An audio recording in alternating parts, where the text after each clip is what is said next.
வணக்கம். மகரிஷி மகேஷ் யோகியோட போதனைகள் பத்தின இந்த ஆழமான அலசலுக்கு உங்களை வரவேற்கிறோம். வணக்கம். இன்னைக்கு நாம மகரிஷியோட பல சொற்பொழிவுகள், அப்புறம் கேள்வி பதில்கள், சில சிறப்பு தின உரைகள், கடைசியா அவர் கொடுத்த பிரியாவிடை செய்திகள்னு நிறைய விஷயங்களை பார்க்க போறோம். ஆமா, நம்ம கிட்ட இருக்கிற இந்த தகவல்கள் பாத்தீங்கன்னா பல வருஷங்களா அவர் சொன்னது. குறிப்பா 2007 2008ல அவர் பகிர்ந்துகிட்ட கருத்துக்கள் நிறைய இருக்கு. ஆமா, அந்த பிரம்மானந்த சரஸ்வதி அறக்கட்டளையை ஆரம்பிச்சதிலிருந்து குரு பூர்ணிமா, விஜயதஷ்மி மாதிரி முக்கியமான நாட்கள்ல பேசினது வரைக்கும். ஆமா, அது எல்லாமே அடங்கும். நம்ம நோக்கம் சும்மா தகவல்களை வரிசைப்படுத்துறதில்ல. அதுக்கு பதிலா மகரிஷியோட முக்கியமான சிந்தனைகள், அதாவது அஜேயத்துவம், வெல்ல முடியாத தன்மை. ஆமா, அப்புறம் உணர்வு நிலையோட வெவ்வேறு கட்டங்கள், வேத ஞானத்தோட அடிப்படை தன்மை, அப்புறம் எல்லாத்துக்கும் மேல அவரோட குருதேவோட பங்கு, இது எல்லாம் ஆழமா புரிஞ்சுக்கணும். இந்த ஆழமான கருத்துக்களோட சாரத்தை உங்களுக்கு கொண்டு வர்றதுதான் எங்க முயற்சி. வாங்க ஆரம்பிக்கலாம். முதல்ல மகரிஷியோட ஒவ்வொரு பேச்சிலையும் கண்டிப்பா இருக்கிற ஒரு விஷயத்தை பத்தி பேசலாம். அவரோட குருதேவ். நீங்களே கவனிச்சிருப்பீங்க, அவர் எப்போதுமே ஜெய் குருதேவ்னு தான் ஆரம்பிப்பார், அப்படிதான் முடிப்பார். ஜனவரி 11, 2008ல கூட அந்த அறக்கட்டளையை ஆரம்பிச்சப்போ அவரோட கடைசி வார்த்தை அதுதான். இதுக்கு என்ன அர்த்தம்? இது வெறும் சம்பிரதாயமான ஒரு தொடக்கம் இல்ல. மகரிஷியை பொறுத்த வரைக்கும் அது அவரோட முழு வாழ்க்கையோட அஸ்திவாரம். ஓஹோ. அவர் தன்னோட எல்லா அறிவையும் சாதனைகளையும் இந்த உலகளாவிய இயக்கத்தோட வெற்றியை கூட முழுசா தன்னோட குருவான சுவாமி பிரம்மானந்த சரஸ்வதிக்கு அர்ப்பணிக்கிறார்னு இது காட்டுது. ந குருர் அதிகம், குருவை விட உயர்ந்தவர் யாரும் இல்லைன்னு சொல்றது. ஆமா, அது வெறும் வார்த்தை அல்ல, அது அவர் வாழ்ந்த உண்மை. அப்படியா? வேத மரபுல குருவுக்கு அவ்வளோ முக்கியத்துவம் இருக்கா? நிச்சயமா. மகரிஷி விளக்குற மாதிரி குருங்கிறவர் வெறும் வழிகாட்டி இல்ல, அவர்தான் முழுமையோட வடிவம், எம்பாடிமெண்ட் ஆஃப் டோட்டாலிட்டி, பிரம்மத்தோட வெளிப்பாடு, ஞானத்தோட உருவம். அதனாலதான் அந்த குருர் பிரம்மா குருர் விஷ்ணுர் ஸ்லோகம் குருவை படைக்கிறவர், காக்கிறவர், அழிக்கிறவர்னு பரம்பொருளாவே பாக்குது. ஓ, சரி சரி. ஒவ்வொரு குரு பூர்ணிமா அன்னைக்கும் மகரிஷி போன வருஷம் செஞ்ச சாதனைகளை எல்லாம் குருதேவோட பாதங்கள்ல சமர்ப்பிக்கிறதா சொல்லுவார். அந்த த்வதீயம் வஸ்து கோவிந்தா துப்பியம் ஏவ சமர்ப்பையே, அதாவது உங்ககிட்ட இருந்து வாங்கினதையே உனக்கு திரும்ப தரேங்கிற மனப்பான்மை இல்லையா? ஆமா. இது அவரோட பணிவா? பணிவுங்கிறத விட அத யதார்த்தத்தை பத்தின ஒரு ஆழமான புரிதல்னு சொல்லலாம். அந்த ஞானம் அவருக்கு சொந்தமானதில்ல, அது குருவோட அருளால பரம்பரையால வந்ததுன்னு அவர் முழுசா உணர்ந்திருந்தார். ஜூன் 21, 2007ல டாக்டர் ஹேகலினோட பிறந்தநாள் கொண்டாட்டத்துல கூட அவர் சொல்றாரு, எல்லா விஞ்ஞான முன்னேற்றங்களும் வேத ஞானத்தோட வெளிப்பாடுதான், அந்த ஞானம் குருதேவோட அருளால கிடைச்சதுன்னு சொல்றாரு. சரி, குருவோட முக்கியத்துவத்தை புரிஞ்சுக்கிட்டோம். அடுத்ததா மகரிஷியோட போதனைகளோட இறுதி இலக்குன்னு சொல்றாங்களே, அஜேயத்துவம், இன்வின்சிபிலிட்டி, அதை பத்தி கொஞ்சம் பார்க்கலாம். துன்பமே இல்லாத உலகங்கிறது அது ஒரு பெரிய கனவு இல்லையா? இது அவர் எப்படி சொல்றாரு? ஆமா, அஜேயத்துவம்னா அது ஒரு நாடு இன்னொரு நாட்டை அடக்கி ஆள்றதோ இல்ல மிலிட்டரி பவர்ல பெருசா நிக்கிறதோ இல்ல. ஓ, அப்போ என்ன? மகரிஷியோட பார்வையில அஜேயத்துவம்னா எந்த ஒரு நாடும் சரி, எந்த ஒரு தனி மனுஷனும் சரி, எந்த விதமான நெகட்டிவ் பாதிப்பும் இல்லாம தன்னிறைவோட அமைதியா இயற்கையோட விதிகளுக்கு ஏத்த மாதிரி வாழ்றது. துன்பமே இல்லாத ஒரு நிலை. ஆமா, துன்பமே இல்லாத நிலை. இந்த நிரந்தர உலக அமைதிக்காகத்தான் ஜனவரி 11, 2008ல அந்த பிரம்மானந்த சரஸ்வதி அறக்கட்டளைய ஆரம்பிச்சாரு. இது எப்படி சாத்தியம்? தனி மனுஷங்க நல்லவங்களா இருந்தா மட்டும் போதுமா? இல்ல, அதுதான் மகரிஷியோட முக்கியமான பார்வை. இது வெறும் தனிமனித ஒழுக்கம் சம்பந்தப்பட்டது இல்ல, இது கூட்டு உணர்வு நிலை, அதாவது கலெக்டிவ் கான்ஷியஸ்னஸ மேம்படுத்துறத பொறுத்தது. கூட்டு உணர்வு நிலை? ஆமா, ஆயிரக்கணக்கான வேத பண்டிதர்கள் குழுவா சேர்ந்து மந்திரங்களை சொல்றது, யாகங்கள் செய்யறது, உலகம் எல்லாம் இருக்கிற யோகிக் ஃப்ளையிங் குழுக்கள், இதெல்லாம் கூட்டு உணர்வு நிலையை உயர்த்தி ஒட்டுமொத்த சமுதாயத்திலையும் உலகத்திலையும் ஒரு பாசிட்டிவ் எஃபெக்டை ஏற்படுத்தும். இதுதான் அவர் சொன்ன சயின்டிஃபிக் அப்ரோச். ஓ, அந்த ஹேயம் துக்கம் அநாகதம், அதாவது இன்னும் வராத துன்பத்தை தவிர்க்கிறதுங்கிற யோக சூத்திர கொள்கையோட இது சம்பந்தப்பட்ட மாதிரி தெரியுதே. மிகச்சரியா சொன்னீங்க. பிரச்சனைகள் வந்ததுக்கு அப்புறம் சரி பண்றதை விட அது வராமலே தடுக்கிறது. ஒரு பிரிவென்டிவ் மெஷர் மாதிரி. கரெக்ட். இது ஒரு தடுப்பு நடவடிக்கை. கூட்டு உணர்வு நிலை உயர்ந்தா கிரைம்ஸ் குறையும், நோய்கள் குறையும், சமூகத்துல நல்லிணக்கம் வரும், ஏன் நேச்சுரல் டிசாஸ்டர்ஸ் கூட குறையும்னு அவர் சொல்றாரு. அப்படியா?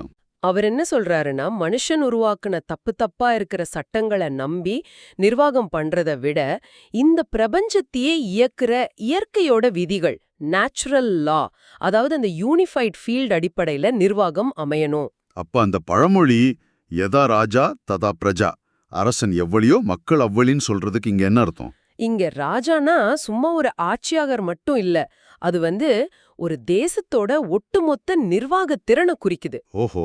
அந்த நிர்வாகம் இயற்கையோட விதிகளோட அந்த யூனிஃபைட் ஃபீல்டோட சேர்ந்து இயங்குச்சுன்னா, அதாவது நிர்வாகத்தோட உணர்வு நிலை உயர்ந்தா மக்களும் இயல்பாவே நல்ல நிலையில இருப்பாங்க. நாடு தானாவே அஜீத்வத்தை, அந்த வெல்ல முடியாத தன்மையை அடையும். ஆட்சியாளர்கள் அந்த யூனிஃபைடு ஃபீல்டுல நிலைச்சு நின்னா நாடு செழிக்கும். சரி, இந்த இயற்கை விதி, ஒருங்கிணைந்த புலம், வேத ஞானம் இதெல்லாம் எப்படி ஒன்னோட ஒன்னு கனெக்ட் ஆகுது? இந்த அறிவு எப்படி வேலை செய்யுது? இதுக்கு அஸ்திவாரமா மகர்ஷி வேதத்தை சொல்றாரு இல்லையா? ஆமாம், வேதம்ங்கிறது வெறும் மந்திரங்களோ சடங்குகளோ இருக்கிற ஒரு புத்தகம் மட்டும் இல்ல. மகர்ஷியோட பார்வையில வேதம்னா முழுமையான அறிவு, டோட்டல் நாலேஜ். முழுமையான அறிவு. அது பிரபஞ்சத்தோட அரசியல் அமைப்பு, கான்ஸ்டிடியூஷன் ஆஃப் த யூனிவர்ஸ். அது சும்மா ஒலிக்கப்படுற வார்த்தைகள், அதாவது ஸ்ருதி மட்டும் இல்ல. அந்த வார்த்தைகளுக்கு நடுவுல இருக்கிற மௌனம், சைலன்ஸ், அதுவும் வேதத்தோட ஒரு பகுதி தான். இன்ட்ரெஸ்டிங்கா இருக்கு. மே 9, 2007 பேஜ்ல வேதத்தோட 3 அடிப்படை அங்கங்களை சொல்றாரு. ரிஷி அறிபவர், தேவதா அறியும் ப்ராசஸ், சந்தஸ் அறியப்படும் பொருள். இந்த 3ம் சேர்ந்ததுதான் வேதம். அந்த மௌனமும் வேதத்தோட அங்கம்ங்கிறது சுவாரஸ்யமா இருக்கு. இத மாடர்ன் சயின்ஸோட எப்படி கனெக்ட் பண்றாரு? அந்த யூனிஃபைட் ஃபீல்ட் கான்செப்டை இங்க தான் சொல்றாரா? ஆமா, வேதம்னா அடிப்படையில அது உணர்வு நிலை, கான்ஷியஸ்னஸோட வெளிப்பாடுன்னு மகரிஷி சொல்றாரு. மாடர்ன் பிசிக்ஸ் தேடிக்கிட்டு இருக்கிற அந்த யூனிஃபைட் ஃபீல்டு தான் வேதத்தோட மூலம் வெளிப்படுற உணர்வு நிலைன்னு அவர் பார்க்கறாரு. ஓ, அப்படியா? இத விளக்க அவர் ஒரு பில்டிங் உதாரணத்தை சொல்றாரு. பில்டிங் செங்கலால ஆனது, ஆனா செங்கல் மற்றும் பில்டிங் ஆகாது. சரி. அதுக்கு நடுவுல இருக்கிற இடைவெளி, அந்த கேப், வெற்றிடம், அது எப்படி செங்கற்களை ஒரு ஷேப்குள்ள பிடிச்சு வைக்குதோ அதுவும் முக்கியம். அது மாதிரி வேத மந்திரங்களும் முக்கியம், அதுக்கு நடுவுல இருக்கிற மௌனமும் முக்கியம்.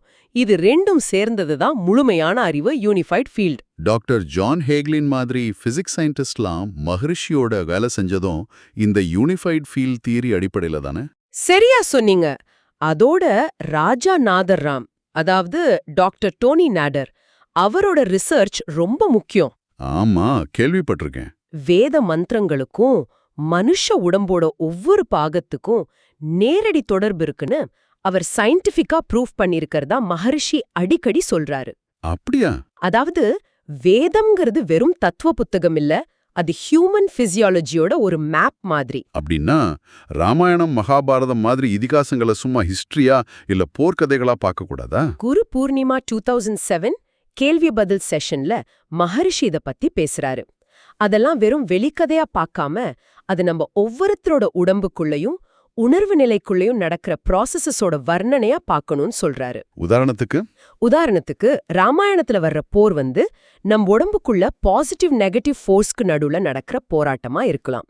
இத வேதத்தை ரொம்ப ஆழமான ஒரு பர்சனல் எக்ஸ்பீரியன்ஸா மாத்துது. இது நிஜமாவே ஒரு புது பார்வைதான். இப்போ நாம மகரிஷியோட போதனைகளோட மையப்பகுதிக்கே வர்றோம்னு நினைக்கிறேன். உணர்வு நிலை, கான்ஷியஸ்னஸ், குறிப்பா அந்த பிரபஞ்ச உணர்வு நிலை, காஸ்மிக் கான்ஷியஸ்னஸ், அதை அவர் எப்படி விளக்குறாரு? இதுதான் அஸ்திவாரம். உணர்வு நிலையை விரிவடைய செய்யறதுதான் தியானத்தோட நோக்கம். பிரபஞ்ச உணர்வு நிலைனா ஒரு தனிநபரோட சின்ன நான், அந்த ஸ்மால் எஸ் செல்ஃப் எல்லையில்லாத பிரபஞ்சமான பெரிய நான், கேபிட்டல் எஸ் செல்ஃபா மாறுறதுன்னு அவர் விளக்குறாரு. அதாவது தன்னோட பர்சனல் கான்ஷியஸ்னஸோட எல்லைகள் மறைஞ்சு பிரபஞ்சமே நான் தான் உணர்றதா? ஆமா, கரெக்ட். பிரபஞ்சமே தானா இருக்கிற நிலைய உணர்றது. இதுக்கு அவர் சொன்ன அந்த பச்சை தண்ணி உதாரணம் ஞாபகம் வருது. ஆகஸ்ட் 1970ல சொன்னது. ஆமா, ரொம்ப அருமையான உதாரணம் அது. ஒரு கண்ணாடி டம்ளர்ல பச்சை கலர்ல கலங்கின தண்ணி இருக்கு, வெளியில சூரியன் பிரகாசமா இருக்கு. அந்த தண்ணியில தெரியிற சூரியனோட ரிஃப்ளெக்ஷனும் பச்சையாதான் இருக்கும். இதுதான் நம்மளோட சாதாரணமான ஸ்ட்ரெஸ்னால கலங்கி போன நரம்பு மண்டலத்தோட நிலை. சரி. இப்ப டிரான்சென்டென்டல் மெடிடேஷன் மூலமா அந்த தண்ணிய கொஞ்சம் கொஞ்சமா சுத்தப்படுத்துறதா கற்பனை பண்ணுங்க. தண்ணி தெளிவாக ஆக ரிஃப்ளெக்ஷன்ல இருக்கிற பச்சை கலர் குறைஞ்சு சூரியனோட உண்மையான மஞ்சள் கலர் தெரிய ஆரம்பிக்கும். சரியா சொன்னீங்க.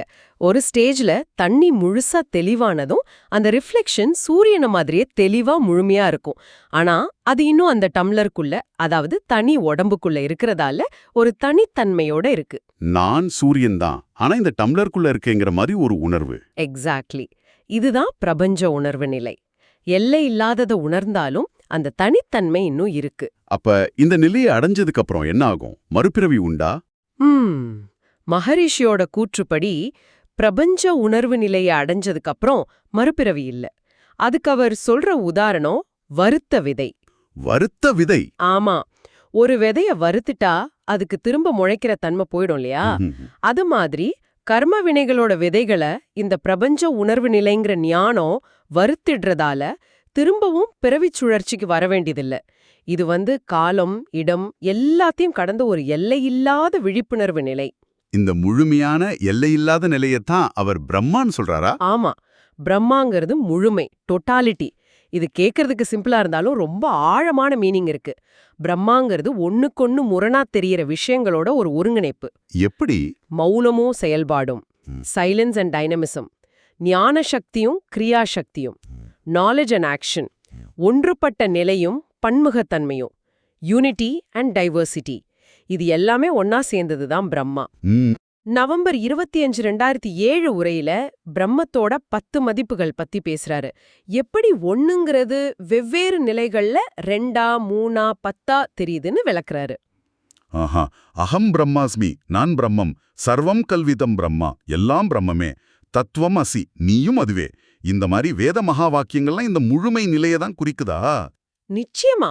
இந்த முழுமைய வாழ்ந்து பாட்டினவங்களாதான் அவர் கிருஷ்ணரையும் ராமனையும் பாக்குறாரு. ஓ, அப்படியா? செப்டம்பர் 4, 2007 கிருஷ்ண ஜெயந்தி உரையில கிருஷ்ணரை முழு ஞானத்தோட அவதாரமா, மௌனமும் அதாவது ரெஸ்டிங்கும், செயல்பாடும் அதாவது ஆக்டிங்கும் ஒன்னா இணைஞ்சவரா ஸ்தித பிரஜ்ஞன்னு சொல்றாரு. அதாவது செயலுக்கு நடுவுலயும் அசையாத மௌனத்துல நிலைச்சிருக்கிறவர். சரி, இந்த தத்துவங்கள்லாம் கேட்க ரொம்ப நல்லா இருக்கு. ஆனா நம்ம அன்றாட உலக வாழ்க்கைக்கு, நிர்வாகத்துக்கு, பொருளாதாரத்துக்கு இதனால என்ன பிராக்டிக்கல் யூஸ் இருக்கு? மகரிஷி இப்ப இருக்கிற உலக நடைமுறைகளை எப்படி பாக்குறாரு? அவர் ரொம்ப கடுமையா விமர்சிக்கிறாருன்னு தான் சொல்லணும். மே 9, 2007 பேஜ்ல பல 100 வருஷமா இருக்கிற கல்வி முறைகள்லாம் மக்கள் உண்மையான அறிவிலிருந்து தள்ளி அவங்கள சும்மா இன்ஃபர்மேஷனை மனப்பாடம் பண்றவங்களா மாத்திருச்சு. இது ஒரு ஏமாத்து வேலை, ஃப்ராட், ஒரு முட்டாள்தனம், ஸ்டூபிடிட்டின்னு சொல்றாரு. அப்படியா சொல்றாரு? ஆமா. அதே மாதிரி ஜூன் 12, 2007 உரையில உலக அரசாங்கங்கள்லாம் அறியாமையோட அடிப்படையில பிரச்சனைகள் வந்ததுக்கு அப்புறம் சரி பண்ண நினைக்கிற வீணான வழியில போயிட்டு இருக்கு. இது ஒரு ஏமாத்துத்தனம், ஹம்பாக், ஒரு வெறுமை, ஹாலோனஸ்னு விமர்சிக்கிறார். அப்ப மாற்றி என்ன? அவர் சொல்ற தீர்வு தான் என்ன? மாற்றுங்கிறது மனுஷனோட மூளையிலிருந்து வர்ற நிர்வாகம் இல்ல. அது அந்த யூனிஃபைடு ஃபீல்டுல இருந்து, இயற்கையோட மௌனத்திலிருந்து வர்ற நிர்வாகம். மௌனத்திலிருந்து வர்ற நிர்வாகமா? ஆமா. இது நடைமுறைப்படுத்த ராஜாநாதர் ராம் அவரை ராஜாவா, அதாவது அந்த யூனிஃபைடு ஃபீல்டோட ரெப்ரசன்டேட்டிவா நியமிச்சு நிர்வாகத்தோட அமைதியான ஆட்சி, சைலண்ட் அட்மினிஸ்ட்ரேஷன்ங்கிற கான்செப்ட சொல்றாரு. அதாவது உணர்வு நிலையோட அடிப்படையில பிரச்சனைகள் உருவாகிறதுக்கு முன்னாடியே அதை தடுக்கிற நிர்வாகம். பொருளாதாரத்தை பத்தியும் அவர் பேசியிருக்காரே, வறுமை ஒழிப்பு திட்டம்னு. ஆமாம். ஜூன் 12, 2007 உரையில இத பத்தி டீட்டெயிலா பேசுறாரு. வறுமைங்கிறது இயற்கைக்கு எதிரானது. அது வெறும் அறியாமையால வர்ற ஒரு தவறான எண்ணம், மிஸ்கன்செப்ஷன்னு சொல்றாரு. வறுமை ஒரு தவறான எண்ணமா? ஆமா. செழிப்பு, அஃப்ளூவன்ஸ், அதுதான் இயற்கையான நிலை. ஒவ்வொரு தனி மனுஷனும் பிரபஞ்சத்தன்மையோட, காஸ்மிக் பொட்டென்ஷியலோட இருக்கும்போது அவனோட வாழ்க்கை எப்படி வறுமையில இருக்க முடியும்னு அவர் கேக்குறாரு. இதுக்கு ஏதாவது பிராக்டிக்கல் சொல்யூஷன் சொன்னாரா? சும்மா தத்துவமா இல்லாம சொன்னாரு. உலக சமாதானத்துக்கான உலகளாவிய நாடு, global country of world peace, அதோட கரன்சியா ராம்ங்கிறத அறிமுகப்படுத்தினாரு. ராம். ஆமா. இதோட நோக்கம் எந்த நாடும் தன்னை ஏழை நாடா நினைக்க கூடாதுங்கிறது தான். ஒரு நாடு எக்கனாமிக்கலா பின்தங்கியிருந்தா அவங்க இந்த ராம் கரன்சியை ஏத்துக்கிட்டு குளோபல் ட்ரெஷரியில இருந்து தேவையான ஃபண்ட்ஸை வாங்கி ஒரே நாள்ல தன்னோட நாட்டை வளமான நாடா மாத்திக்க முடியுங்கிறது அவரோட திட்டம். இது கேட்க ரொம்ப ரெவல்யூஷனரியா இருக்கு. ஆனா இத கவர்மெண்ட்ஸ் எப்படி ஏத்துக்கும்? அதுதான் சவால். இது அந்தந்த அரசாங்கங்களோட ஏற்பையும் புரிதலையும் பொறுத்ததுன்னு அவரே சொல்றாரு. செல்வத்தோட அதிபதியான குபேரனை உதாரணமா காட்டி, செல்வம்ங்கிறது சரியான பாலிசிஸ், இயற்கையோட சப்போர்ட்டோட ஈஸியா உருவாக்கக்கூடியதுன்னு சொல்றாரு. வளம்ங்கிறது பற்றாக்குறை இல்ல, அது ஒரு மனநிலை, சரியான நிர்வாகத்தை பொறுத்ததுங்கிறது அவர் கருத்து. எவ்வளோ பெரிய ஒரு உலகளாவிய இயக்கத்தை உருவாக்கி இத்தனை ஆழமான கருத்துக்களை சொன்ன மகரிஷியோட பர்சனல் அப்ரோச் எப்படி இருந்துச்சு? குறிப்பா அவரோட கடைசி நாட்கள்ல. அவரோட பணிவு அது ரொம்ப ஆச்சரியமா இருக்கு. ஜான்வரி 16, 2008ல அந்த பிரம்மானந்த சரஸ்வதி அறக்கட்டளை ஆரம்பிச்சதுக்கு அப்புறம் பேசும்போது சொல்றாரு, இதெல்லாம் எப்படி நடந்துச்சுன்னு எனக்கே தெரியல. நான் பாட்டுக்கு என் வேலையை செஞ்சுக்கிட்டே இருந்தேன். அது தானா நடந்துகிட்டே இருந்துச்சு. இது உலகத்தோட விதி. ஏதோ ஒரு திறமையால இது நடந்துச்சு. அது என்னோட புரிதலுக்கும் அப்பாற்பட்டதுன்னு சொல்றாரு. எல்லா பெருமையையும் குருதேவோட அருளுக்கும் இயற்கையோட செயல்பாட்டுக்குமே அவர் கிரெடிட் கொடுக்கறாரு. சந்தேகமே இல்ல. நவம்பர் 22, 2007ல அவர் தன்னோட கவனத்தை கிரியா சக்தியிலிருந்து, அதாவது உலகளாவிய செயல்பாடுகள், ஞான சக்திக்கு, அறிவு பணிக்கு மாத்திரதா சொல்றாரு. ஓஹோ. இனி வேதத்துக்கு முழுமையான உரை எழுதுறதுல தன்னோட நேரத்தை செலவிட போறதா சொல்றாரு. தன்னோட செயல்பாடு சம்பந்தப்பட்ட கடமைகள்லாம் முடிஞ்சிடுச்சு. இனி அறிவை பரப்புற பணி தொடரும்னு குறிப்பிடுறாரு. அந்த பிரம்மானந்த சரஸ்வதி அறக்கட்டளை ஆரம்பிச்சதன் மூலமா அவர் தன்னோட குருவோட விருப்பத்தை நிறைவேற்றித்ததா ஃபீல் பண்ணாரா? அப்படிதான் சொன்னாரு. என் குருநாதரோட கட்டளைய நிறைவேத்திட்டேன். இனி என் மனசு திருப்தி அடைஞ்சிடுச்சு. என்னோட பணி நிறைவடைஞ்சதுன்னு சொல்றாரு. உலகத்தை வாழ்த்தி, உலகம் நீண்ட காலம் அமைதியோட, மகிழ்ச்சியோட, வளத்தோட, துன்பம் இல்லாம வாழ்க, live long the world in peace, happiness, prosperity and freedom from sufferingனு முடிக்கிறாரு. எதிர்காலத்தை பத்தி ரொம்ப நம்பிக்கையோட சந்தோஷமா பேசுறாரு. உலகத்தோட எதிர்காலம் பிரகாசமா இருக்கு, அதுவே என் சந்தோஷம்னு சொல்றாரு. அவரோட போதனைகள்ல இந்த தன்னிச்சையான தன்மை, ஸ்பான்டினிட்டி, இயற்கையான தன்மை, நேச்சுரல்னஸ்ங்கிறது திரும்ப திரும்ப வருது. ஆமா, அக்டோபர் 21, 2007 விஜயதசமி உரையில கூட இயற்கையோட நிர்வாகம் எப்படி எந்த ஆரவாரமும் இல்லாம தானா கச்சிதமா நடக்குதோ அதே மாதிரி மனுஷனோட நிர்வாகமும் இயற்கையோட இசைஞ்சு தன்னிச்சையா நடக்கணும்னு சொல்றாரு. முயற்சி பண்ணி போராடி எதையும் சாதிக்க வேண்டியதில்லைன்னு சொல்றாரா? ஆமா, சரியான பாதையில இயற்கையோட சேர்ந்து போனா எல்லாம் தானா நடக்குங்கிறது தான் அவரோட ஒரு முக்கியமான செய்தி. ஆக இந்த ஆழமான அலசல்ல மகரிஷி மகேஷ் யோகியோட போதனைகளோட சில முக்கியமான விஷயங்களை நம்ம பார்த்திருக்கோம். குருதேவோட அந்த மையமான பங்கு, வேத விஞ்ஞானம் உணர்வு நிலை விரிவாக்கம் மூலமா அஜேயத்துவத்தை அடையிறது, இயற்கை விதியோட அடிப்படையில நிர்வாகம். ஆமா, மனுஷன் போட்ட சட்டங்களுக்கு பதிலா இயற்கை விதிப்படி நிர்வாகம், அப்புறம் எல்லாத்துக்கும் அடிப்படையான பிரம்மம்ங்கிற முழுமைய உணர்றதுன்னு நிறைய விஷயங்களை பேசியிருக்கோம். இதெல்லாம் உங்களுக்கு என்ன மாதிரியான சிந்தனைகளை தூண்டுது? நிச்சயமா இது ரொம்ப ஆழமா சிந்திக்க வேண்டிய விஷயம். கடைசியா உங்களுக்காக ஒரு கேள்வியை முன்வைக்க நினைக்கிறேன். சொல்லுங்க. மகரிஷி இந்த பழமையான வேத கருத்துக்களை சும்மா தத்துவமா மட்டும் பார்க்காம நம்ம இப்போதைய உலக பிரச்சனைகளுக்கான சயின்டிஃபிக்கான பிராக்டிக்கலான தீர்வுகளா சொல்றாரு. உணர்வு நிலைய ஒருங்கிணைந்த புலம், யூனிஃபைடு ஃபீல்டுங்கிற அறிவியல் கண்ணோட்டத்துல பார்க்கறது, நீங்க அறிவு கத்துக்கிற முறைய, நீங்க பிரச்சனைகளை தீர்க்கிற விதத்தை, இல்ல உங்க அன்றாட வாழ்க்கைய வாழ்ற முறைய எப்படி மாத்தலாம்? நல்ல கேள்வி. இன்றைய இந்த வேகமான உலகத்துல ஒரு தனி மனுஷனுக்கு முழுமையை வாழ்வது, லிவிங் டோட்டாலிட்டி அப்படிங்கிறது உண்மையில எதை குறிக்குது? இந்த கேள்விகளோட உங்களை சிந்திக்க விட்டு இந்த அலசலை இங்க முடிக்கிறோம். நன்றி. நன்றி.